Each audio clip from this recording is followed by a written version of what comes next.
Quando você sente ansiedade social, você sente medo, ressentimento, insegurança na sociedade, você é mais suscetível a ser conduzido e convencido por uma ideologia extremista. Sim. Quando você está polarizado, você está mais suscetível, a própria palavra já disse, você já está caminhando para os extremos. Se você está caminhando para os extremos, você está mais próximo em algum momento de usar a violência para conseguir o seu ponto. Você olha, Primeira Guerra, antes da Primeira Guerra, sem tirar nem pôr, cada uma dessas coisas acontecendo. Segunda Guerra, cada uma dessas. Hoje é tudo igual. Só que tudo numa potência muito maior. Muito maior. Porque a inteligência artificial ela não é, por exemplo, a invenção do rádio, como aconteceu na Segunda Guerra. Antes da Segunda Guerra inventaram rádio e cinema. A inteligência artificial ela é a primeira vez que a humanidade, que o ser humano encontrou com outra forma de inteligência. Só isso. Não é que nós construímos uma máquina estática. É a primeira vez que a humanidade tem contato com uma outra forma de inteligência não orgânica. Que a gente nem entende como aprende. Isso, a gente não sabe nada e ela pensa. A gente nunca interagiu com nada que pensasse na Terra. É a primeira vez. Ah, mas a gente que criou. E daí? Ela pensa, ela tem raciocínios próprios. Só que ela é um bebê recém-nascido. Que ela não come, porque ela não é orgânica. Ela não come, ela não dorme. Ela não precisa se relacionar, ela não precisa ir pro carnaval. Ela não precisa assistir o Oscar. É muito melhor do que você aí que tá ouvindo a gente. Ela só tá lá, se preparando, aprendendo, entendendo. E qual a nossa relação em relação a uma formiga? Tipo, o que a gente pensa da formiga? Nada, não, você pisa na formiga. Considera. Você nunca fala assim, não, deixa eu desviar da formiga. Porque você fala assim, desculpa, formigas. Nem vi você. Você nem considerei. Assim, a inteligência artificial vai chegar uma hora e vai falar assim, desculpa, seres humanos, vocês são completamente perdidos. E aí você pensa, que nível de ansiedade, de medo, de insegurança, de ressentimento essa inovação tecnológica causa comparada com o rádio, comparada com o cinema, comparada com a eletricidade antes da Primeira Guerra, com o telefone, com o carro. Mas não tem comparação. Então, a escala das coisas hoje ela é muito mais intensa, muito mais rápida, muito maior. A essência humana não mudou. O equipamento não mudou? Isso. E o contexto dado ele é o mesmo. Eu não entendi por que as pessoas têm tanta dificuldade de achar que é tão estranho que a gente caminhe para uma terceira guerra mundial. Por quê? O que vai impedir dessa vez? O que mudou? Tem um filósofo que eu adoro, ele chama John Gray. E ele fala um negócio muito interessante. Ele fala assim, quando você tem um avanço na ciência, você não retrocede aquele avanço. Então você descobriu a lei da gravidade, você não chega na sala de aula e para de ensinar sobre a lei da gravidade. A lei da gravidade foi ensinada, uma conquista científica é uma conquista consolidada. Aí ele fala assim, mas na área social, humana, organização social, uma conquista feita, ela não é garantida. Eu te pergunto, nós acabamos com a escravidão? Não de verdade, né? Não. Aliás, em números absolutos, tem mais gente escravizada hoje do que antes. Claro, a população é muito maior. Muito mais gente, Não estou falando em proporcional, mas em números absolutos. Nós acabamos com ideologias extremistas? Não. Assim, todas as conquistas que a gente teve social não são garantias que elas não possam retroceder. E aí eu vou te dar um dado mais assustador. A tese dele fala que conquistas científicas são consolidadas. Tem gente falando de terra plana. É verdade. Ou seja, até no campo científico a gente está retrocedendo. Nós não vamos retroceder no social, no humano? Pô, assim, mas é tão gritante. é tão óbvio. Não é uma questão de que é só um wishful thinking assim, muito fantasioso que diz que para achar que não tem por que a gente ir para esse lugar. Existe dentro do... Estou estudando isso daí, é muito interessante. Dentro da literatura de polarização, uma distinção entre dois tipos de polarização. A polarização ideológica e a polarização afetiva, emocional. A polarização ideológica, ela é sobre posição. Ela é uma discussão sobre políticas públicas. Ou seja, você é a favor da liberdade máxima de expressão, o outro é a favor de, sei lá, de Estado menor. Nesse caso, a gente tem a possibilidade de mais de um líder, não é?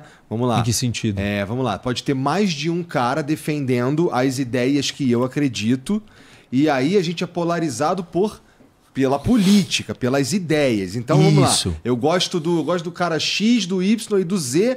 O X defende a pauta A, que eu gosto. O Y defende a pauta B, que eu gosto. E o Z defende a pauta C, que eu gosto. Não é mais de um cara, mas é todo mundo do mesmo lado, identificado com o que eu curto. Isso, mas aí é uma conclusão racional.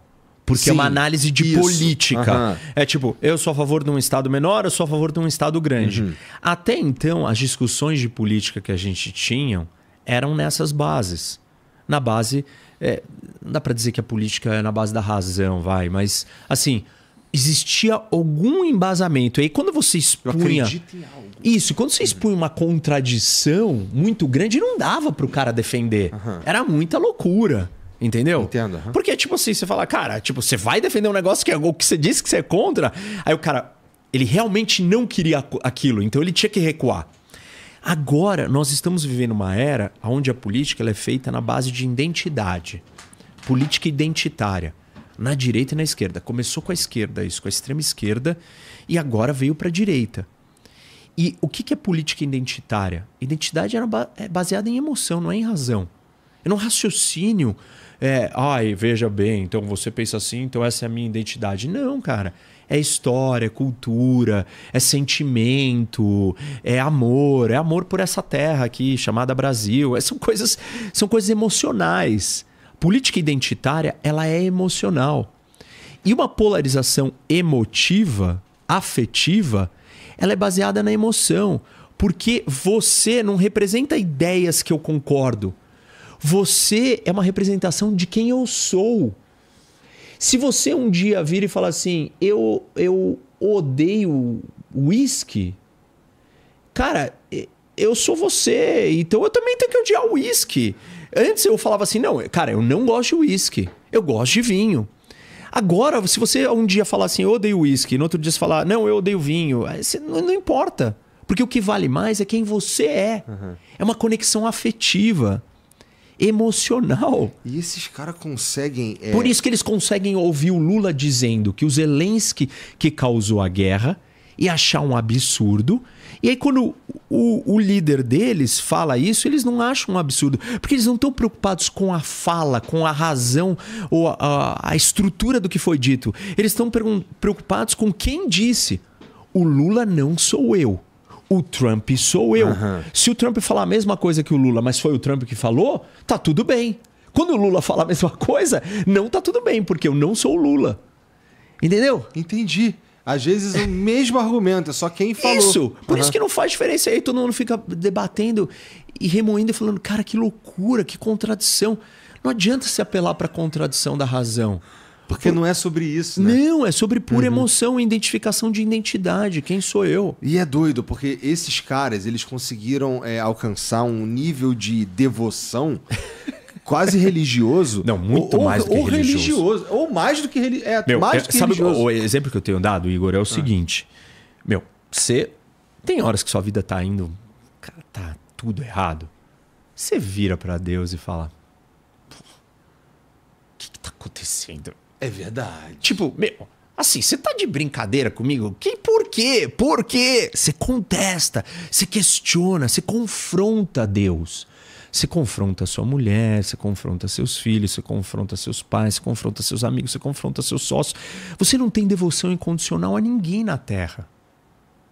Mas agora, os caras inventaram devoção incondicional a uma figura que não tem conexão com eles nenhuma. Porque assim, sua família, seus pais, seus filhos, seus amigos, seus sócios, seu companheiro, sua companheira, sua esposa. Tipo, tá bom você ter devoção. Deus! Agora, por que você tem uma devoção incondicional? O que é incondicional? Eu não estou dizendo que você não pode falar, na escolha entre os dois lados, eu prefiro 1000 vezes mais esse. Tá tudo bem. Mas não é isso. É tipo, eu vou defender até as merdas que esse cara falar. Qualquer coisa que ele falar de errado, ele não erra. Ele não erra. E claro que ele erra. Ele tanto erra que ele não foi reeleito na sequência. E assim, 1 milhão de coisas que o cara faz de errado. A própria história, a discussão com o Zelensky, ele começou a semana passada, retrasada, falando que o Zelensky era ditador. Aí na última semana ele estava ali na reunião com o primeiro-ministro e perguntaram para ele, e você falou que o Zelensky é ditador? Aí ele parou assim, falei? Eu não lembro de ter falado isso. Tipo, o cara tá zoando. E as pessoas estão insanas tentando arrumar desculpa pra defender um negócio que ele não... Nem ele não tá nem aí, entendeu? Ele não tá realmente naquela posição. Se a gente voltar um pouquinho lá pra Israel e a faixa de Gaza ali, você diria que a gente que vai ter no futuro, em algum momento, os caras ficar em paz? Porque, vamos lá, o que vejo os caras falam, os palestinos escutam bastante, precisamos de um Estado palestino e tudo mais, e não sei o quê. E aí tem vários problemas para isso se formar. Um deles é territorial mesmo, não é? Tipo, a faixa de Gaza está de um lado, o resto do território do outro lado. Já é um problema difícil de se resolver, né? Território não contíguo, né? Isso. Não conectado. E aí a gente tem líderes que têm dificuldade de trocar ideia. Vamos lá, o Hamas, o objetivo dele é acabar com Israel. Então fica difícil qualquer acordo nesse sentido. O que está rolando agora é um troço... como você definiria o que está rolando agora ali? Olha, assim... Existe o campo da realidade e o campo subjetivo, retórico, do exercício mental, quando o Trump fala de criar uma Riviera. No campo da realidade, isso não vai acontecer. Por que não vai acontecer? Porque os palestinos não vão querer sair. A maioria não vai querer sair. Essa é a minha leitura. Eu vi pesquisa de opinião recente sobre eles e a maioria deles hoje não quer 2 estados, quer destruição de Israel. Assim, a situação é muito pior do que antes. Tá. Então, e a maioria deles se acha superior espiritualmente. Ou seja, normalmente quando você faz essas pesquisas em guerra e tal, isso indica que aquele povo está mais disposto a continuar a luta. Com isso, a conclusão de quem faz esse tipo de pesquisa é que eles não vão sair dali, a maioria. Existe uma parcela que gostaria de sair? Sim. Eu não acho que a maioria quer sair. Se a maioria não quer sair, para você tirar eles dali, você precisa expulsar. Quem vai fazer isso? Isso não vai acontecer. Isso é uma coisa totalmente inviável, uma loucura. Não tem como acontecer isso. Então, isso não é real. Então, para que ele fala isso? Ele fala isso para confrontar certas hipocrisias. E é a tal da... E tem um sentido confrontar uma hipocrisia, que é uma grande hipocrisia, que o mundo inteiro fica olhando para aquilo ali e não busca uma solução de verdade. Não busca falar, temos que retomar as conversas de 2 estados. Hoje, eu sou a favor de 2 estados, mas hoje é impossível, não porque eu não acredito ou eu não queira, mas porque as pessoas que estão envolvidas nessa negociação, que não sou eu, que são os palestinos e os israelenses, não querem. Não tem nenhum início e como começar essa conversa. Então não vai ter essa conversa. Não vai ter 2 estados agora. Não tem. Acabou. Se não tem 2 estados, então o que vai acontecer? Vão deixar os palestinos governados pelo Hamas de novo? Tudo destruído e daquele jeito? Não vai resolver. Então ninguém quer lidar com o problema, porque o problema é muito complicado. E quando o Trump joga uma bomba dessa, ele faz pessoas terem que se mexer. Do mesmo jeito que a bomba com a Ucrânia, né, ela tem um efeito positivo, que é fazer a Europa se mexer. E a Europa precisa se mexer. Bom, Zelensky saiu de lá com a reunião com o primeiro-ministro inglês, né? Ainda tenho que voltar que não é só culpa da Europa. Tá. Parcialmente, metade dessa história é culpa da Europa. Outra metade é culpa dos Estados Unidos. Mas isso é uma outra história, é um outro assunto. Um assunto anterior. Então, existe o mérito desta fala de provocar os países sunitas, provocar os países árabes, provocar todo mundo, provocar o mundo inteiro a falar, não, vamos fazer alguma coisa, porque senão o doido vai lá e vai pegar Gaza. E assim, é óbvio que ele não vai pegar, porque o Trump não vai mandar soldado americano para lugar nenhum. O Trump quer ser visto e quer terminar o mandato dele. Um pacifista. O pacifista, o pacificador do mundo. Ele não vai fazer nenhuma guerra. Mesmo que algumas dessas paz custem guerras maiores e gigantes no futuro e guerras regionais que não, ele vai dizer que não foi ele, que não teve a ver com ele, mas podem acontecer. Então, só mostra que hoje não tem saída. Eu não vejo uma saída para o que está acontecendo em Gaza. Eu não vejo nenhum plano. Israel administrar Gaza é um custo alto. Já administrou até 2005. Pode ser que tenha que voltar a administrar. O ideal seria que os sauditas, os egípcios, outros fossem lá. Eu não acho que eles vão conseguir, porque quando eles começarem a se deparar com o radicalismo fundamentalista daqueles que estão ali, do Hamas e os outros grupos, eles vão ter que usar a força. E aí eles vão começar a matar árabes. Isso, é a força invasora aqui. Tipo, esse ônus é o que o Israel já carrega. Ninguém vai querer carregar esse ônus de graça. Eu não vejo saída. Hoje não tem um caminho. E você que tá assistindo esse vídeo aqui no Talk Flow, dá pra você virar membro, cara, do Flow agora. É um botãozinho do lado do botão de se inscrever. A gente faz um programa semanal só pros membros. Olha. Então fique esperto aí. Se quiser virar membro, tá bem aqui do lado, é mó merreca, custa menos de R$8, irmão.